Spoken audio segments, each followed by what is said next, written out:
depuis son avènement, l'islam n'a pas laissé l'Europe indifférente, au contraire.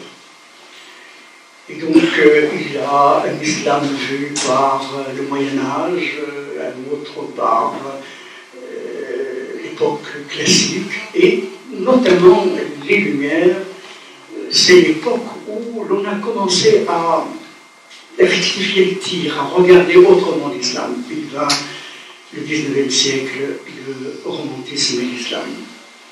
Et donc, Madame Eliarada va nous parler surtout de cette époque charnière qui annonce la modernité et qui annonce bien des changements.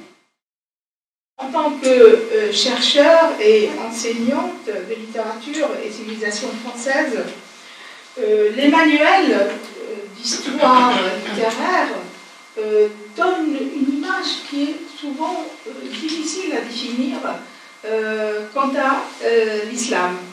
Et ça, j'ai eu l'occasion de me rendre compte en enseignant en France, aux États-Unis et en Tunisie.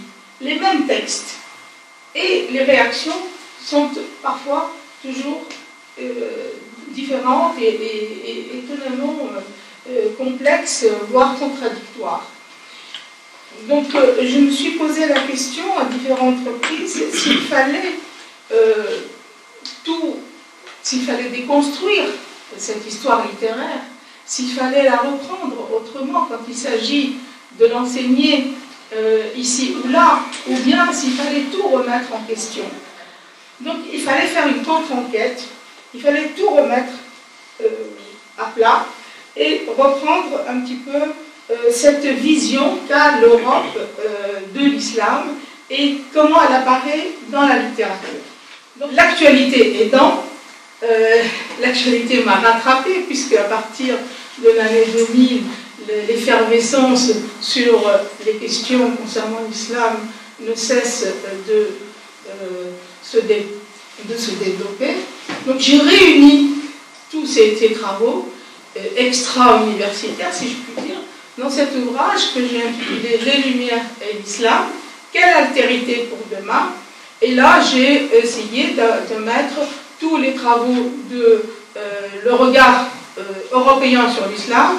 Et dans la deuxième partie, c'est le regard des pays musulmans sur les Lumières, donc à partir du 19e siècle, et dans la dernière partie, sur les nationalismes, et jusqu'au printemps arabe. Le Coran est resté ignoré durant les premiers siècles, il a fallu attendre le 11e siècle, voire le 12e siècle, pour avoir la première traduction en latin du Coran sur ordre de Pierre le Vénérable, qui était l'abbé de Cluny.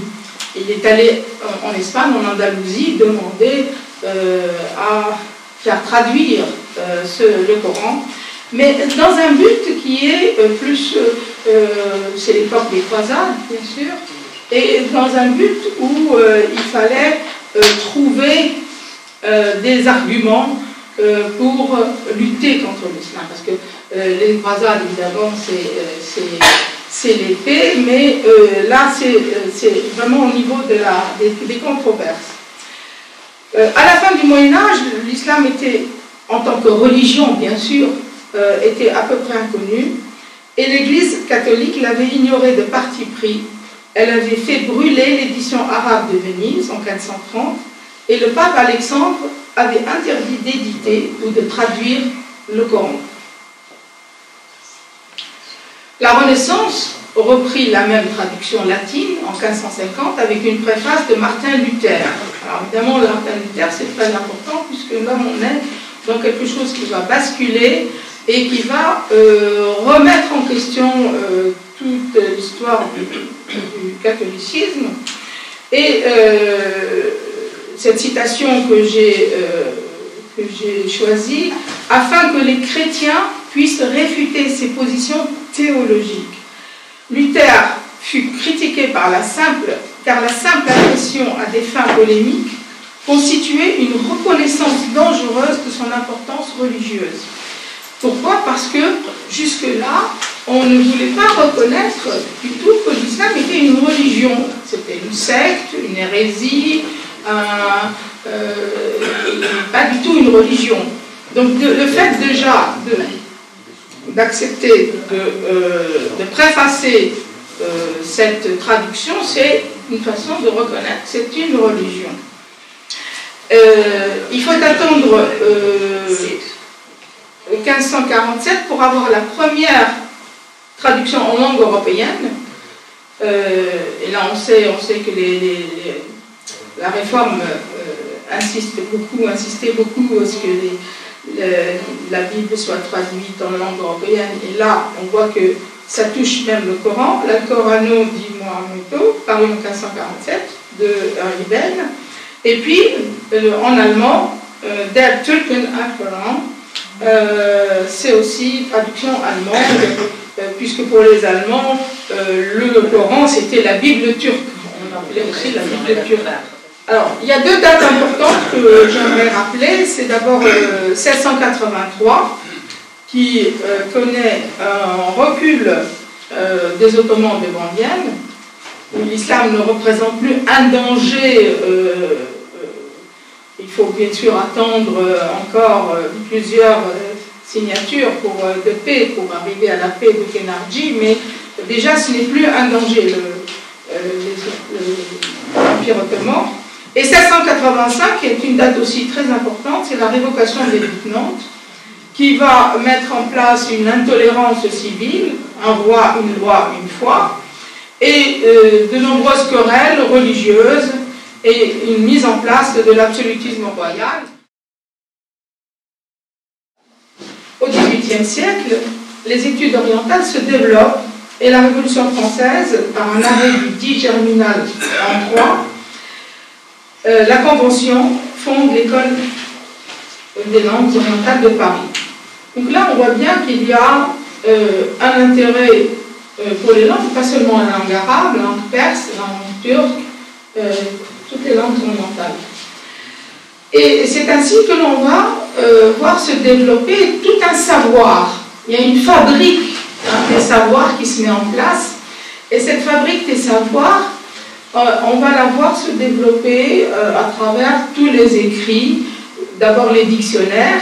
Les dictionnaires, on va voir comment les choses vont évoluer. Le dictionnaire du XVIIe siècle, celui de Moreri, qui est un dictionnaire historique, à l'article Mahomet, il est dit que la doctrine de Mahomet est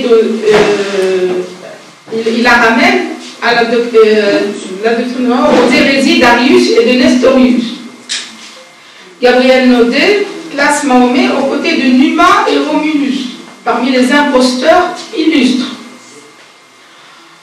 Pierre Bayle, dans son dictionnaire historique et critique, à l'article Mahomet, là on voit bien une évolution, Mahomet était le fondateur d'une religion qui bientôt et qui a encore une très grande étendue. Et il rappelle que les mensonges qui ont été débités touchant Mahomet est de dire qu'il a été cardinal.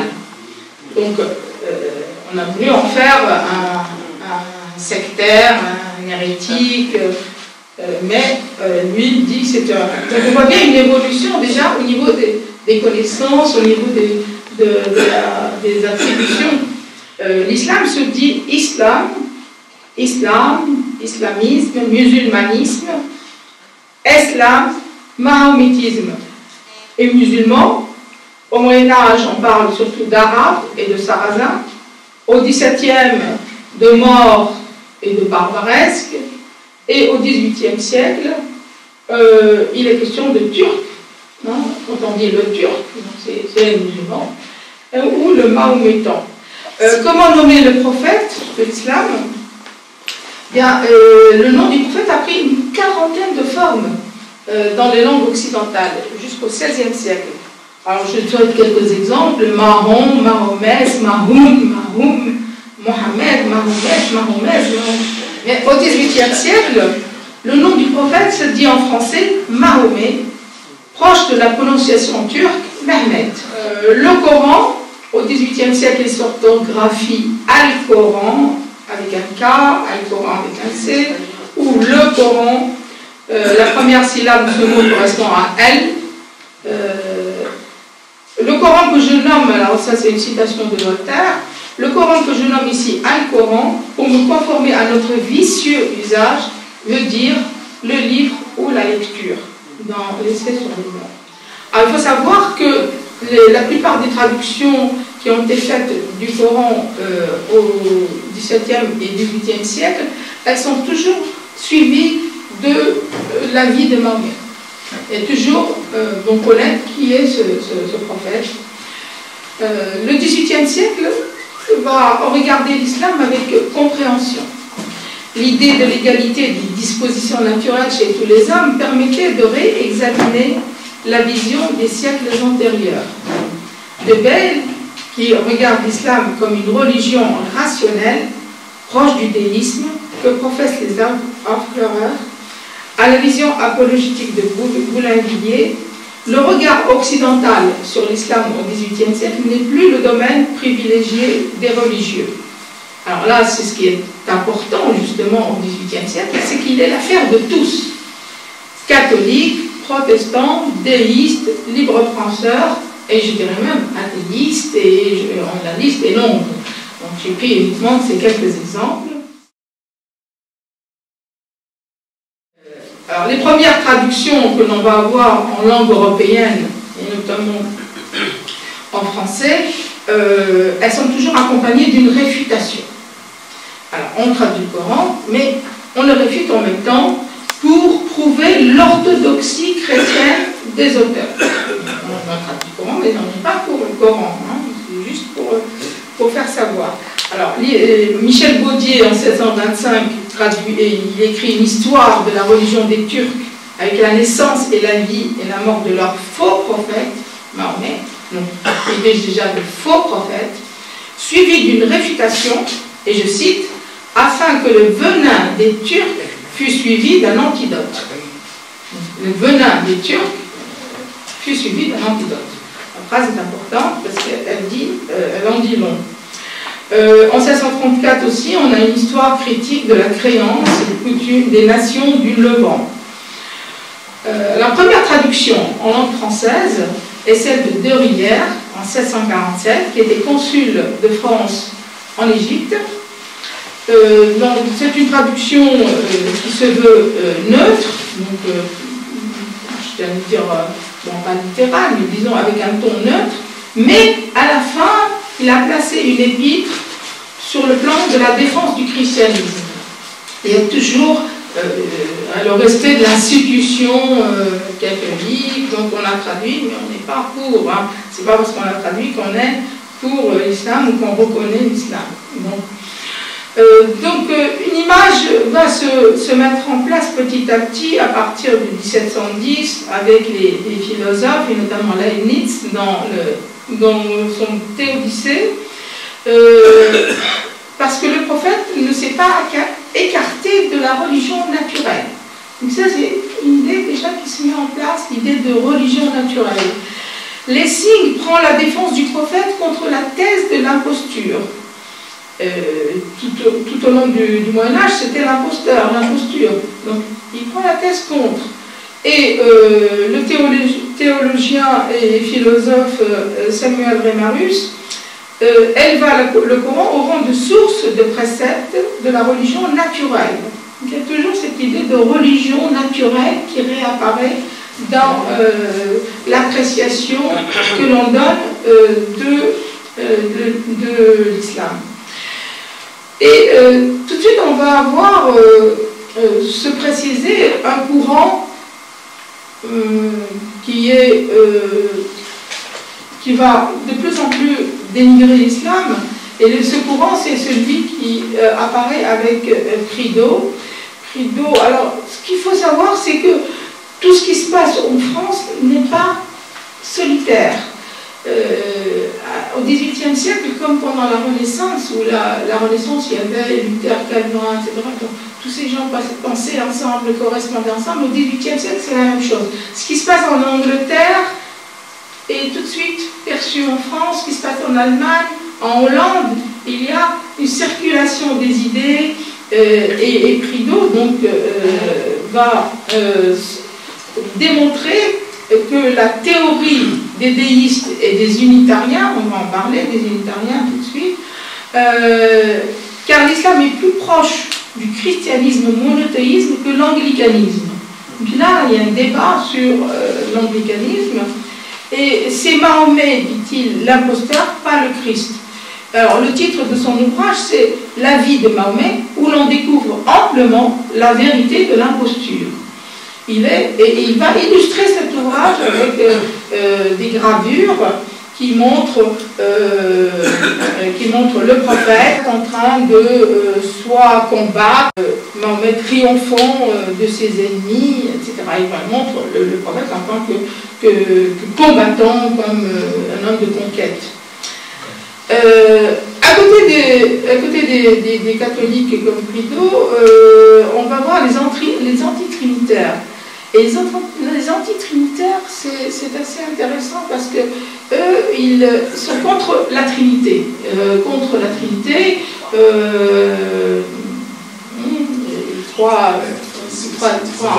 Le trois en un, Dieu le Fils et le Saint-Esprit, ils sont pour Dieu seul et unique. Et il y a évidemment tout un courant qui est celui des Sociniens, qu'on appelle le socinianisme, qui prend la défense de cette idée, pas de Trinité dans le Nouveau Testament. Et on se rapproche là, d'après l'un de ces antitrinitaires, de l'islam idéal, dit-on.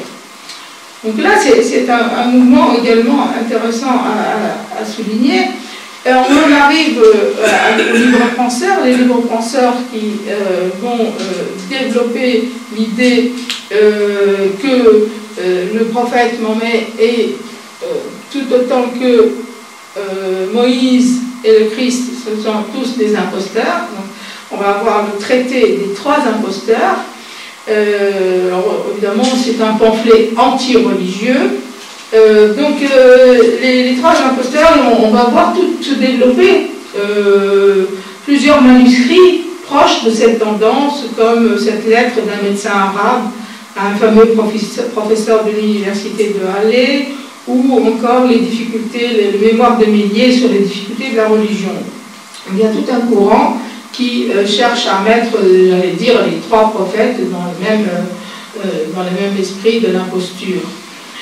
Et puis il y a tout le courant, évidemment, des protestants qui vont s'opposer aux catholiques et qui vont prendre l'islam comme une arme pratiquement de combat. Dans leur lutte contre les protestants, les catholiques confondent comme hérétiques Luther, Mahomet et Calvin. C'est ainsi que le Hollandais, Adrien Holland, réagit dans un ouvrage intitulé De Religione Mohammedica Libri. Cet ouvrage, donc, il va être traduit en hollandais, en français, en allemand, en anglais, il va être traduit dans toutes les langues. Vous disiez, cette circulation des idées, ces traductions qui se font dans toutes les langues européennes. Le titre, c'est La religion des Mahométans exposée par leurs propres docteurs, avec des éclaircissements sur les opinions qu'on leur a faussement attribuées, tirées du latin et augmentées d'une confession de foi mahométane qui n'avait pas encore paru. Donc là encore, on redouble dans la connaissance de l'islam, et Roland cherche à donner une meilleure connaissance de l'islam et prouver la fausseté de la tradition dévote. Donc c'est un courant qui est très important et qui va s'opposer. Il y a ces deux, celui de Prideaux et celui de Roland, il y a deux courants qui vont s'opposer, pour ainsi dire. 1721, donc on est vraiment au début du siècle. Il répond aux accusations des catholiques, rapprochant les protestants des musulmans, et il prend la défense de cette secte, on parle encore de secte, dans les choses qui lui sont faussement attribuées. Alors on voit sur la gravure à droite, en bas les musulmans, donc on voit avec leur turban, et en haut les protestants, donc c'est la même chose, ils sont condamnés de la même façon par les catholiques. 1730, donc je suis la voie chronologique, on va avoir donc la première biographie historique du prophète. Donc Boulainvilliers, c'est un moment très important qui va avoir une influence d'ailleurs très, très grande jusqu'à la fin du XVIIIe siècle, où le prophète apparaît plus comme un imposteur ou comme un conquérant ou un glaive à la main, etc. Non, c'est un homme de génie et un grand législateur, dont la doctrine est marquée par les idées de justice et de tolérance. Donc on a une vision nouvelle du prophète. Et Boulainvilliers va également être traduit dans plusieurs langues. Dans la même veine, Gagné va, d'après Abou-el-Feder, et beaucoup de sources arabes, donc il va aller directement aux sources arabes, et il va écrire également une vie de Mahomet. Alors il dit que c'est un imposteur, mais un imposteur honnête, intelligent, sérieux, savant, presque un bon protestant. Presque. Pas tout à fait, mais presque. Et puis, alors, il y a l'autre tradition, celle de Georges Sale. Georges Sale, c'est la traduction anglaise, qui va être très connue très vite en France. Il y a la page de l'époque, disons, datée de 1734. Et là, il présente une préface qui s'élève contre l'image déformée du prophète. Mahomet est un sage législateur, chef d'une religion proche du déisme, une religion naturelle. Alors là, nous avons accompli donc une autre étape, une religion proche du déisme, une religion naturelle. Une vision qui pour Sale comme pour Boulainvilliers, Gagné et Roland, Mahomet est un réformateur et un briseur d'idoles.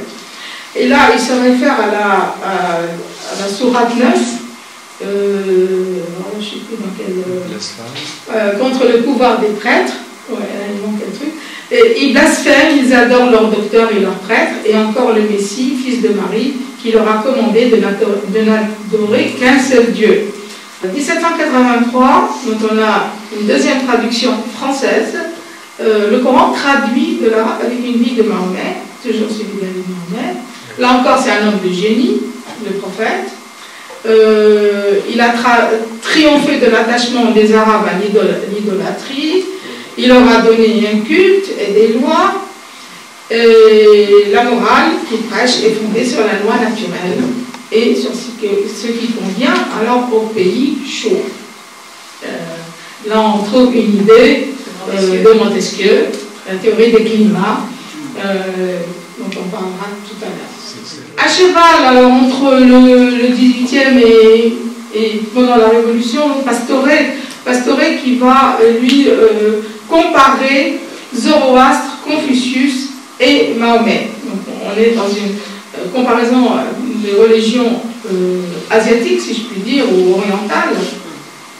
Et là, il va démontrer la supériorité de Mahomet comme prophète, celle de Zoroastre comme législateur, et celle de Confucius, qui fut à la fois l'apôtre et le modèle des mœurs. Donc, supériorité toujours du prophète à la fin du XVIIIe siècle.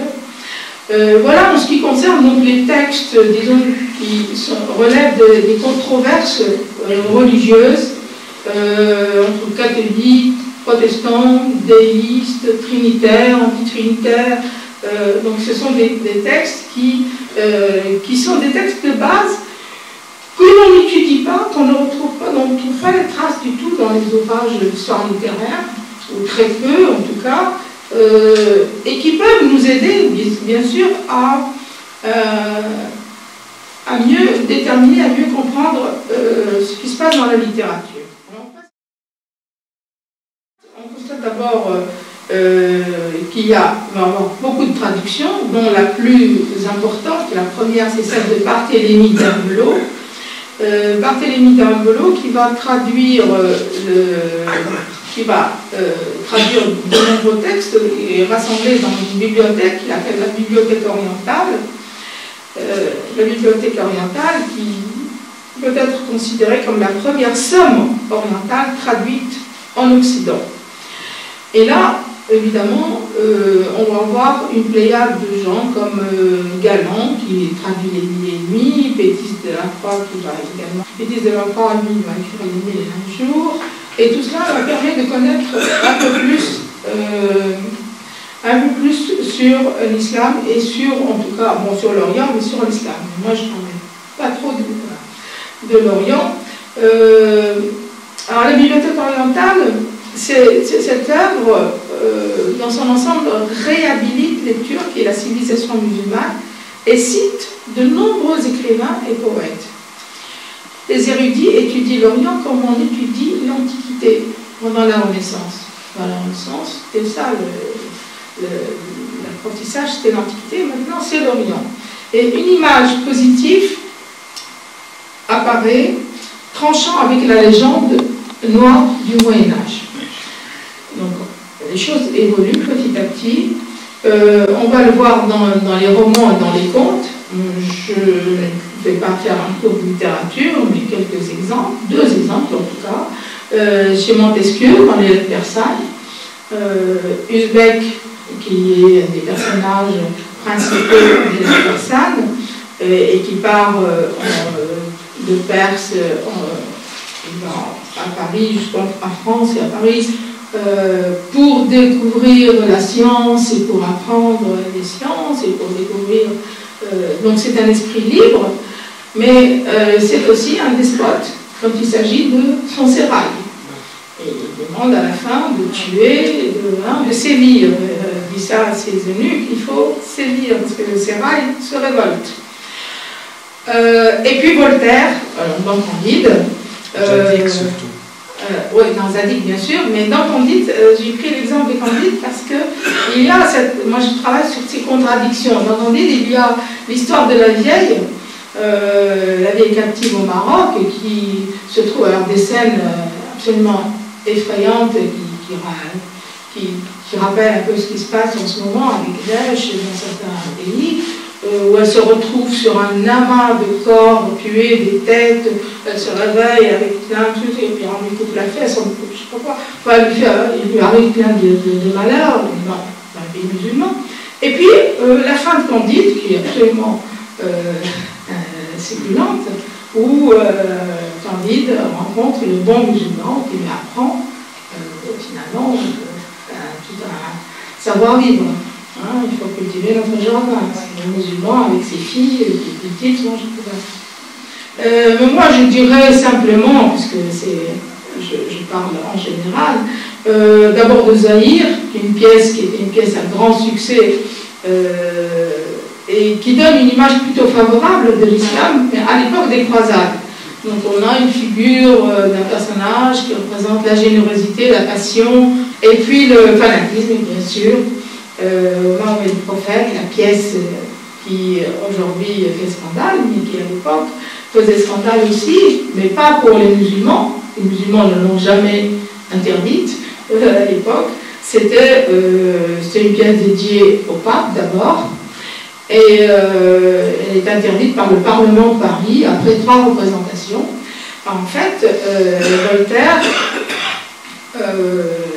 dessinait cette pièce c'est comme écraser la femme, c'est l'Église qui visait, mais en même temps il ne disait pas, c'est le fanatisme.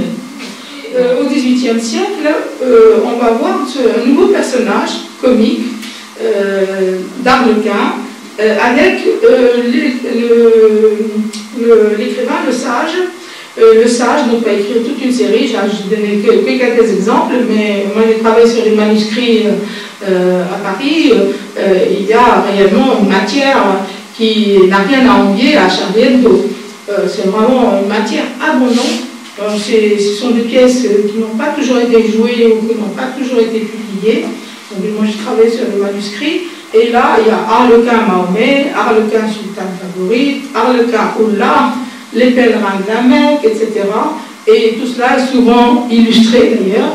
On voit à gauche Arlequin Mahomet, qui se retrouve, Mahomet qui raconte des histoires et qui veut séduire ces bonnes femmes, etc. Et puis il s'élève après sur un ballon, il se sort et on voit s'élever, etc. Donc ils s'amusent comme ils peuvent. Harlequin, c'est un personnage de théâtre italien qui fait beaucoup de... Et puis des pièces pas très longues, des pièces en un acte, deux actes, c'est des petites comédies qu'on jouait souvent avant, en prélude au théâtre. Donc c'est des petits violons, on s'amusait, Harlequin, Mahomet. Alors, la littérature clandestine, il y a un gros morceau aussi, sur lesquels j'ai travaillé. Il y a un manuscrit d'ailleurs dont je parle dans le livre qui est inédit.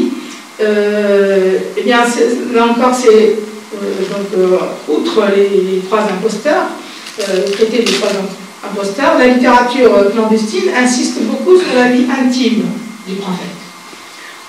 Les amours de Mahomet, écrit par Aïcha, une de ses femmes. Histoire secrète du prophète des Turcs, traduit de l'arabe, sous le titre Mémoire secrète et aventure galante de Mahomet, tiré d'un manuscrit trouvé dans la bibliothèque du shérif de la Mecque. Il y a énormément, là j'ai aussi travaillé aux archives sur cette littérature clandestine absolument incroyable et qui plaisait beaucoup évidemment à l'esprit du siècle, au libertinage, notamment du XVIIIe siècle. Je voulais rappeler cette conversation de salon évoquée par Diderot dans sa correspondance. Eh bien, philosophe, où en êtes-vous de votre besogne? J'en suis aux Arabes et aux Sarrasins, à Mahomet, le meilleur ami des femmes. Ça en bilan sur l'appréciation, alors que pendant tout le Moyen-Âge, on voulait montrer la lubricité du prophète, on voulait montrer que c'était un dévoyé, qu'il avait épousé plusieurs femmes, etc. Donc, qui était condamné évidemment à l'Église, prêchant tout le contraire. L'écriture de l'histoire, là encore, c'est une approche qui est intéressante, dans la mesure où, jusqu'au XVIIe siècle, Bossuet, qui a écrit l'histoire, donc le discours sur l'histoire universelle, le monde musulman est presque absent. Et quand il est évoqué, il est traité comme l'ennemi. Il dit Mahomet est un plus grand mal qui s'éleva contre l'Empire byzantin et contre toute la chrétienté.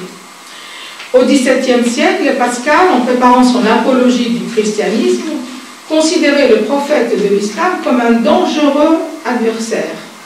Mais il confessait qu'il connaissait assez mal sa doctrine et son livre. Il faut attendre Voltaire, dans l'essai sur les mœurs,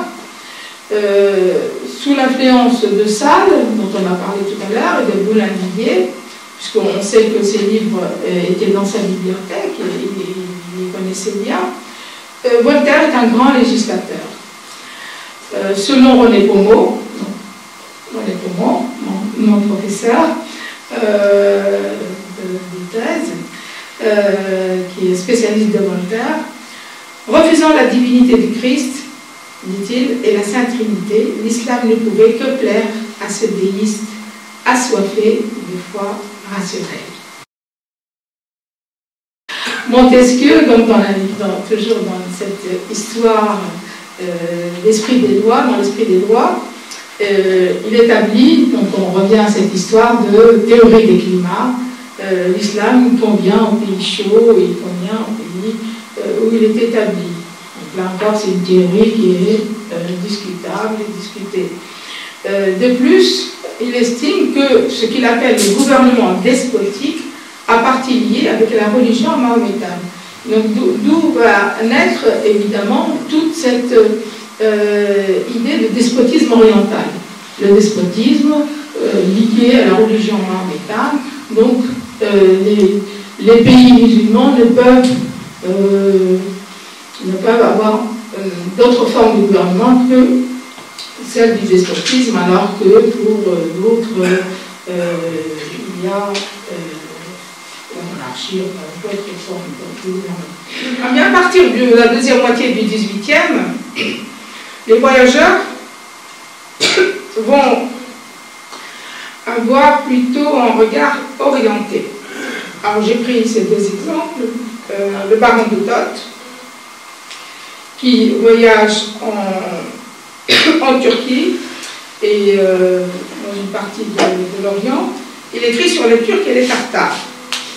L'ouvrage est traduit et lu dans toute l'Europe avec intérêt, accréditant la thèse d'un empire ottoman moribond. Alors évidemment, les voyages, à partir de la deuxième moitié du XVIIIe siècle, vont devenir plus des voyages politiques, donner une orientation politique. Or qu'au XVIIe, c'était découvrir ce monde qui était plutôt inconnu. Une année après, 85, Peyssonnel, un voyageur français, écrit des observations sur les mémoires de Todt. Il écrit ceci: la Porte ne mérite pas d'être qualifiée de gouvernement despotique. Donc c'est prendre la position inverse. Et il souligne l'existence du code des lois passé sous silence par Todt. Donc il y a deux positions intéressantes à souligner qui vont être accréditées par Volney 2 ans avant la Révolution française, par son voyage en Égypte et en Syrie. Ce voyage va avoir une grande influence sur les attitudes envers le Levant. Il décrit l'Égypte comme un pays ruiné par le despotisme. Et on sait très bien que Bonaparte a lu cet ouvrage et que les rivalités avec l'Angleterre deviennent de plus en plus importantes pour la route, évidemment la route des Indes. Et l'Égypte, donc pays ruiné par le despotisme, ce qui va dans le contexte donc, géopolitique, les guerres russo-turques d'une part, les rivalités franco-anglaises. C'est dans l'ailleurs que se fera la rencontre entre les Lumières et l'islam, non plus dans un conflit religieux, mais dans un choc des Lumières. Et ce sera l'expédition de Bonaparte qui va clôturer, si je puis dire, le XVIIIe siècle.